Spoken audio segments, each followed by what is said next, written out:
नमस्कार astro uncle में स्वागत आप सभी का। मैं हूँ निधि और है मेरे साथ आप सभी के प्यारे एस्ट्रो अंकल यानी पवन सिन्हा जी। पवन जी नमस्कार। नमस्कार। कैसे हैं आप? एकदम ठीक। दर्शकों उम्मीद है आप भी बिल्कुल ठीक होंगे।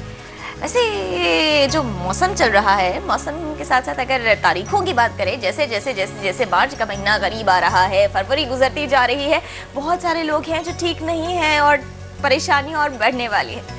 सही समझा, बात कर रही हूँ मैं स्टूडेंट्स की। पवन जी एग्जाम से आपको कभी डर लगा?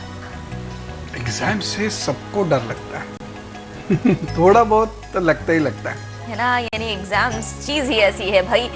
सुझाव आया है एक मेरे पास, एक नहीं ऐसे तमाम सवाल मेरे पास आए हैं। हालांकि स्टूडेंट्स ने ये गुजारिश की है कि हम नाम डिस्क्लोज ना करें, लेकिन प्रॉब्लम कमोवेश सबकी एक ही यहाँ पर नजर आई। जैसे जैसे एग्जाम्स नजदीक आ रहे हैं, नर्वसनेस बढ़ती जा रही है और इस नर्वसनेस का सीधा असर पड़ रहा है उनके कंसंट्रेशन पर। बिल्कुल। और ये क्रूशियल टाइम है, अगर ऐसे में कंसंट्रेशन ठीक नहीं होगा तो मुश्किल हो सकती है। तो आज प्लीज नर्वसनेस के भूत को भगाइए। और इसे भगाना बहुत आसान है। अगर थोड़ा सा भी जो बच्चा नर्वस होता है वो बच्चा थोड़ा सा कोऑपरेट करने को तैयार हो जाए तो नर्वसनेस का भूत एक दिन में भगाया जा सकता है। ये कोई ऐसी बड़ी बात नहीं है। देखिए, ज्योतिष से अगर देखा जाए तो एक तो जिस भी व्यक्ति का, जिस बच्चे का सूर्य कमजोर होगा वो चीजों को लेके बहुत जल्दी नर्वस हो जाएगा। जिस बच्चे का चंद्रमा कमजोर होगा उसका भी मन कमजोर होने के कारण वो किसी भी टेस्ट के वक्त जहां उसे अपने आप को प्रूफ करना होगा उस जगह वो कमजोर हो जाएगा। या जिस भी बच्चे का चंद्रमा केतु से डोमिनेटेड होगा या जिसका भी शनि कमजोर होकर चंद्रमा को प्रभावित करता होगा वो बच्चा भी बहुत जल्दी नर्वस हो जाता है, उसका आत्मविश्वास डूब जाता है। नर्वसनेस टूटने के या नर्वसनेस होने के कई कारण होते हैं। पहला कारण तो ये होता है गिल्टी जी, अंदर से क्षोभ, अपनी गलतियों का एहसास। जिस बच्चे ने ढंग से साल भर पढ़ाई नहीं की होती है, लास्ट मोमेंट जब वो पढ़ने के लिए चलता है तो वो नर्वस हो जाता है इस गिल्टी से कि मैंने साल भर तो कुछ किया नहीं, अब इतने थोड़े से समय में मुझसे ज्यादा कुछ नहीं हो पाएगा। और ये चीज उसके सबकॉन्शियस को इतना प्रभावित करती है कि उसका मेमोरी लॉस होना शुरू हो जाता है। वो कुछ करना चाहेगा, रिटेन करना चाहेगा, रिटेन नहीं कर पाएगा। एंजाइटी बहुत ज्यादा बढ़ जाएगी और उसका दिमाग और शरीर उसका साथ नहीं देंगे, वो नर्वस हो जाएगा। नर्वसनेस का दूसरा कारण होता है मानसिक कमजोरी, आत्मविश्वास की कमजोरी, आत्मबल का कम होना। बहुत सारे बच्चे मैंने देखे हैं बहुत अच्छा परफॉर्म करते हैं, पूरे साल सारी चीजें पढ़ते हैं, क्लास में रेगुलरली आते हैं, उसके बाद जो उनसे पूछे उसका जवाब उनके पास होता है। चलते फिरते भी यदि आप उनसे कोई क्वेश्चन कर देते हैं तो वो उसका तुरंत उत्तर दे देते हैं। लेकिन जैसी उनके सामने यह प्रश्न आता है कि ये नहीं तो नुकसान हो जाएगा, ये अचीव करना है, ये फर्स्ट आने की कोशिश करनी है, ये नहीं मिला तो मेरी इज्जत चली जाएगी, वगैरह वगैरह। तो जहां कोई इम्तिहान की घड़ी आएगी, केवल बोर्ड्स के ही नहीं, स्कूल कॉलेज के ही नहीं, कोई भी जिंदगी में इम्तिहान की घड़ी आती है वो नर्वस हो जाते हैं। यहाँ तक कि आप वैसे उनसे कहिए ड्राइविंग करने को, खूब ड्राइविंग करेंगे, लेकिन अगर आप सीट पे बैठ जाए, चलो बेटा जरा ड्राइव करके देख, तुम्हारी ड्राइविंग देखें तो आज कैसी करते हो, बस वो नर्वस होंगे और जरूर उस दिन गाड़ी भेज देंगे।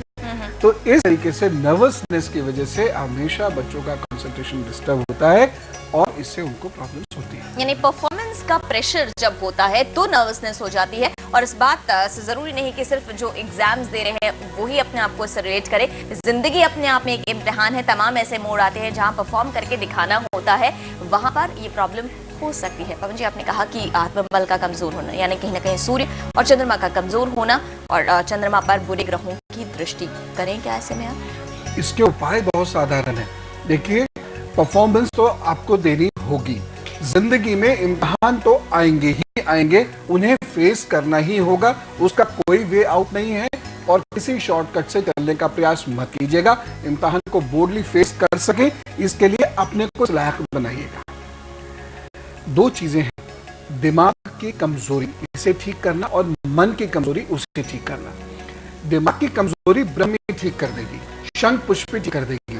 थोड़ी सी शंख पुष्पी है, थोड़ी किसी भी रंग के धागे बांधकर किसी भी वक्त अपने गले में पहने, ये रिब से इतने हिस्से को वो टच करे। ब्राह्मी का सेवन नियमित रूप से सोते समय ताजे जल से करना शुरू कर दें और ग्लोए आप पहन लीजिए। ग्लोए खा भी सकते हैं, ग्लोए आप पहनिए, ये आपके ब्रेन को शक्ति देगी जिससे आपको चीजें जल्दी याद होंगी, स्मरण शक्ति ठीक होगी और आपकी एकाग्रता अच्छी होगी और शरीर में चैतन्यता रहेगी। दूसरी चीज है, ब्रेन को ठीक करने के लिए वॉक जरूर करें। होता क्या है कि इम्तिहान जैसे आने शुरू होते हैं, हम अपने आप एक कमरे में बंद सा कर देते हैं जिसमें हम बाहर की दुनिया से बिल्कुल कट जाते हैं। यह ठीक नहीं है जी। मैं ये मानता हूँ दोस्ती कम कर देनी चाहिए, फिल्म्स, टेलीविजन ये सब कम कर देना चाहिए, लेकिन फ्रेश एयर जरूर आपको लेनी चाहिए, वातावरण के संग जरूर जाना चाहिए, थोड़ी देर खेलना भी जरूर चाहिए। तो आपकी नर्वसनेस कम होगी। क्यों? क्योंकि आपके शरीर को ऑक्सीजन मिलेगी, आपके ब्रेन को स्ट्रेंथ मिलेगी और उसके साथ साथ आपका जो रक्त संचरण है, ब्लड सर्कुलेशन है, ये अच्छा होगा। आप स्वयं को सेहतमंद महसूस करेंगे किसी भी चैलेंज से निपटने के लिए। अब आता है मन को कैसे बली करें। इसकी शरण में जाइए, आप उनके साथ बैठ के पढ़िए। हम लोग पूजा को बहुत फॉर्मल कर देते हैं, भगवान से डर लगने लगता है, इसलिए बस बहुत डरते डरते उन्हें प्रणाम नमस्कार करने की हम लोगों को आदत पड़ गई है। ऐसा नहीं है, वो हमारे सहाबी हैं। वहां बैठ जाइए, जो चीज नहीं आ रही है वहां बैठ के, क्योंकि आपके घर का जो पूजा स्थल होता है वहां की वाइब्रेशंस बहुत अच्छी होती है, वहां ऊर्जा का संचरण बहुत अच्छा होता है। वहां बैठ के आपको पढ़ने, वैसे पढ़ने एकदम दिमाग में चीज आने लगेंगी। दूसरी महत्वपूर्ण चीज, मन को बली करने के लिए जो मन में घुमड़ता हो उसको डायरी पे लिखना शुरू कर दीजिए। जैसे हम ये कैसे करेंगे, फिजिक्स नहीं हुई है, कॉमर्स नहीं हुई है, अकाउंटेंसी नहीं हुई है, केमिस्ट्री का ये फॉर्मूला याद करना है, वो हिंदी भी तो बच गई है, अभी तो अनसीन पैसेजेस भी तो करने होंगे। सारी चीजें घुमड़ रही हैं, उनको क्या कीजिए, डायरी पे नोट कर लीजिए और एक जैसे जैसे आप नोट करते चले जाएंगे, आप देखेंगे वैसे वैसे आपको लग रहा है कि चीजें एक तारतम्यता बन रही है और इसको अगर मैं अपने साथ मैनेज करूंगा तो हमारा कम होना शुरू होगा। बस उसको आप प्रैक्टिस देनी शुरू कीजिए, समय बांधो, स्ट्रिक्टली उस समय पे स्टिक करना शुरू करिए। फिर नर्वस होते हैं तो चांदी के गिलास में जल लीजिए, उसमें थोड़ा डालिए, उसको धीरे धीरे खड़े होकर इत्मीनान के साथ धीरे धीरे धीरे आपकी नर्वसनेस कम होगी। माँ को अपने बाएं हाथ बिठाइए। माँ को थोड़ा सा परेशानी जरूर होगी, लेकिन जब नर्वस हो रहे हो पढ़ते समय, माँ को अपने बाएं हिस्से पे बिठाइए और पढ़ाई कीजिए। आपके मन में वैसे भी चैतन्यता और आत्मबल बढ़ना शुरू हो जाएगा। मम्मी भी डांट ना लगा दी, चुप करके बैठा रही मम्मी, बच्चे को पढ़ने रहे। और जैसे पवन जी ने कहा कि ऊपर वाले को, भगवान को अपना सखा बना ले, और मेरे ख्याल से ये वो क्रूशियल टाइम है, पेरेंट्स को भी बच्चों का सखा बन जाना चाहिए, क्योंकि बच्चे कई बार इतने परेशान हो जाते हैं, वो अपने मन की बात कह नहीं पाते कि मम्मी से कहूंगा, पापा से कहूंगा कि भाई बहुत बाकी है, तो डांटेंगे वो। तो एटलीस्ट अपने थॉट्स शेयर कीजिए, पेरेंट्स भी यहाँ पर कोऑपरेटिव हो जाए। हम हर बार यही कहते हैं, कम से कम बच्चा अपने दिल की बात कह सके, आप उसको गाइड कीजिए, सही रास्ता दिखाइए, और बाकी जो उपाय हैं वो पवन जी ने बता ही दिए हैं। पवन जी अब ले लेंगे? हाँ बिल्कुल। पवन जी कह रहे हैं तो मैं ले रही हूँ एक छोटा सा ब्रेक, क्योंकि देखो ना, काम के बीच में ब्रेक लेना बहुत जरूरी होता है, एनर्जी लेवल्स आपके वापस आ जाते हैं। छोटा सा ब्रेक, आपका ही मत जाएगा, क्योंकि ब्रेक के उस पार सवाल के जवाब और साथ ही तैरने का शिखर।